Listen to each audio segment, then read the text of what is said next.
भारत के सभी राज्यों की खबर SNS न्यूज चैनल पर, खबर जो आपको रखे सबसे आगे। नमस्कार, खबर SNS टीवी में आप सबका स्वागत है। आइए देखते हैं देश की बड़ी खबरें। एक छात्रा को क्लासरूम में अकेले पढ़ते देख कमान शिक्षक ने उससे दुष्कर्म करने की कोशिश की। इस मामले में पुलिस ने आरोपी शिक्षक के खिलाफ पास्को एक्ट के तहत मामला दर्ज कर लिया है। आरोपी का नाम अमोल पाटिल 40 वर्षीय निवासी एरखेड़ा कामठी का है। अमोल के खिलाफ पहले भी छेड़छाड़ के मामले दर्ज है। सोमवार 22 अप्रैल सवेरे करीब 11 बजे मोहाड़ी तहसील के जाम गांव में बिजली गिरने से एक बैलजोड़ी की मौत हो गई। बैलजोड़ी सौरभ सुभाष बोरकर किसान की बताई जा रही है। मुंबई से एक हैरान कर देने वाली घटना सामने आई है। मुंबई के मानखुर्द रेलवे स्टेशन के पास मुंबई रेलवे डेवलपमेंट कॉर्पोरेशन द्वारा खोदे गए गड्ढे में गिरने से 6 साल के बच्चे की मौत हो गई। इस लड़के की मृत्यु उसके चाचा सहन नहीं कर सके। उसके बाद इस चाचा द्वारा ट्रेन के नीचे कूदकर आत्महत्या करने की चौंकाने वाली घटना सामने आई है। इस घटना से इलाके में सनसनी फैल गई।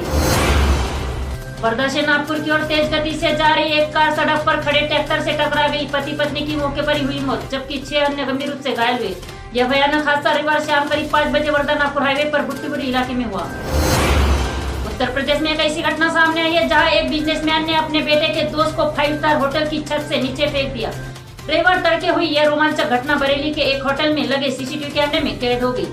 इस घटना का सीसीटीवी भी सामने आया है। इसमें एक आदमी को एक बच्चे को पीटते और फिर छत से नीचे फेंकते हुए दिखाया गया। उच्च न्यायालय के कथित शराब घोटाला मामले में गिरफ्तार मुख्यमंत्री अरविंद केजरीवाल को साधारण अंतरिम जमानत देने की मांग वाली याचिका पर सुनवाई की गई। सुनवाई में हाईकोर्ट ने इस मांग को खारिज कर दिया और याचिकाकर्ताओं पर 75,000 का जुर्माना लगाया। गोंदिया जिले के सड़क अर्जुनी तहसील अंतर्गत सोंदड़ में रेलवे लाइन पर कल सुबह एक अज्ञात व्यक्ति का शव मिलने से हड़कंप मच गया है। स्थानीय लोगों ने इसकी सूचना पुलिस को दी। पुलिस मौके पर पहुंचकर हादसे के कारणों की तलाश कर रही है।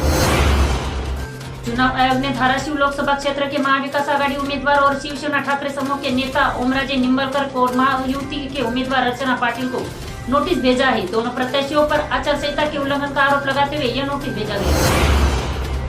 पालांदूर से आ रहे दुपहिया वाहन सवार युवक को 4 पहिया वाहन ने टक्कर मार दी, जिससे युवक गंभीर रूप से घायल हो गया। गंभीर रूप से घायल युवक की पहचान अथर्व घनश्याम मिश्रा उम्र 21 के रूप में हुई है।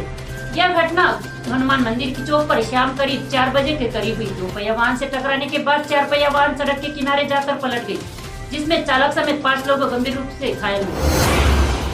रेलवे पुलिस बल चंद्रपुर और CIB नागपुर की टीम ने एक ही दिन में रेलवे टिकटों की कालाबाजारी करने वाले 14 दलालों को गिरफ्तार किया। गर्मी की छुट्टियों और शादियों के चलते रेलवे में यात्रियों की संख्या लगातार बढ़ रही है। इसका फायदा उठाकर दलालों द्वारा रेलवे रिजर्वेशन के टिकटों की कालाबाजारी की जा रही है। इस वक्त हर तरफ लोकसभा चुनाव का प्रचार चल रहा है। उद्योग मंत्री उदय सामंत ने कल यवतमाल के रालेगांव में चुनावी सभा की। इस बार सामंत के वाहनों के बेड़े पर पथराव की घटना हुई है। इससे उदय सामंत के काफिले का शीशा टूट गया। पुलिस घटना की आगे की जांच कर रही है। हालांकि इसमें कोई घायल नहीं हुआ, लेकिन उद्योग मंत्री के काफिले पर पथराव किया गया। कांग्रेस पार्टी के एक पोलिंग एजेंट पर शनिवार को अपना वोटिंग वीडियो सोशल मीडिया पर वायरल करने के आरोप में मामला दर्ज किया गया है। उन पर नागपुर ग्रामीण की मौदा पुलिस ने मतदान प्रक्रिया की वीडियोग्राफी करके चुनाव मानदंडों का उल्लंघन करने के लिए जनप्रतिनिधित्व अधिनियम के प्रासंगिक प्रावधानों के तहत मामला दर्ज किया गया, जो प्रतिबंधित है। बुक किए गए कांग्रेस पोलिंग एजेंट की पहचान नागपुर जिले के मौदा तहसील के मारोड़ी गाँव के वार्ड नंबर 1 के निवासी सोनम राजेश रावकर 23 के रूप में की गयी। राज्य में लोकसभा चुनाव जोरों पर है और महायुति और महाविकास आघाड़ी के दिग्गज नेता उम्मीदवारों के प्रचार के लिए मैदान में उतर चुके हैं। आज महाविकास आघाड़ी के उम्मीदवार बलवंत वानखेड़े के लिए प्रचार करने के लिए उद्धव ठाकरे राणा दंपति के किले में घुस गए हैं। इस दौरान आयोजित जनसभा से उद्धव ठाकरे ने मोदी शाह पर जोरदार हमला बोला।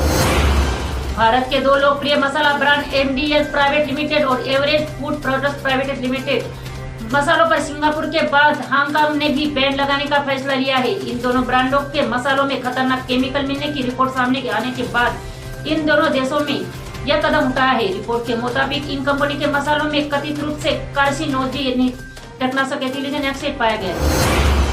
पुणे जिले की खेड़ तहसील में एक निजी कोचिंग सेंटर के 50 से अधिक छात्रों को कथित तौर पर भोजन निष्पादकता के कारण अस्पताल में भर्ती कराया गया था। घटना कल रात की है। एक वरिष्ठ पुलिस अधिकारी ने कहा कि छात्रों की हालत अभी स्थिर है।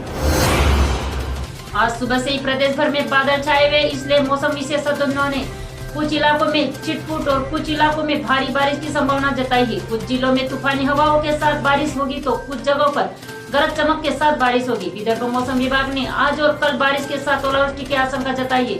सुबह से आसमान साफ है और मौसम विभाग ने नागपुर, वर्धा, अमरावती, यवतमाल में ओलावृष्टि की चेतावनी दी है।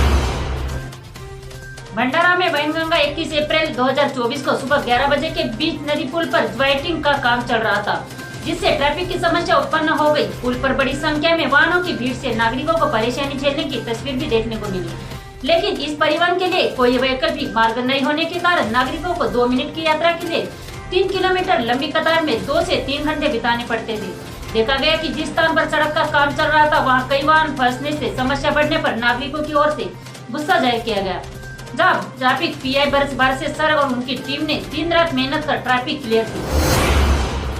एसटी का शेड्यूल बदलने से यात्रियों को असुविधा, बताते चले कि 2 दिनों के लिए भंडारा गोंदिया लोकसभा क्षेत्र के चुनाव के संबंध में संबंधित समझौते के अनुसार भंडारा एसटी निगम की 383 बसों में से 284 बसें चुनाव ड्यूटी पर थी। इससे एसटी को लगभग 25 लाख की आय हुई, लेकिन ग्रामीण और शहरी रूट पर सुविधाओं की कमी के कारण यात्रियों को परेशानी उठानी पड़ी।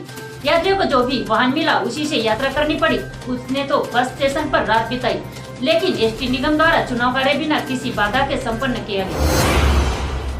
महाराष्ट्र के लातूर में एक स्विमिंग पूल में तैरने गए 16 वर्षीय लड़के की पानी में डूबने से हुई मौत। सूचना मिलने पर पहुंची पुलिस ने शव को कब्जे में लेकर पोस्टमार्टम के लिए भेज दिया। वहीं मृतक के पिता की शिकायत पर स्विमिंग पूल के मालिक और मैनेजर के खिलाफ धारा 304 ए के तहत उदगीर ग्रामीण पुलिस स्टेशन में एफआईआर दर्ज की गई है। पुणे के वाकड़ में एक चौंकाने वाली घटना सामने आई है। सिजोफ्रेनिया से पीड़ित एक महिला ने अपने 4 साल के बेटे के साथ 9वीं मंजिल से कूदकर आत्महत्या कर ली है। यह घटना वाकड़ की सम्राट सोसाइटी रेंगालिया में शनिवार सुबह करीब 8:30 बजे हुई और इस घटना से हड़कंप मच गया है।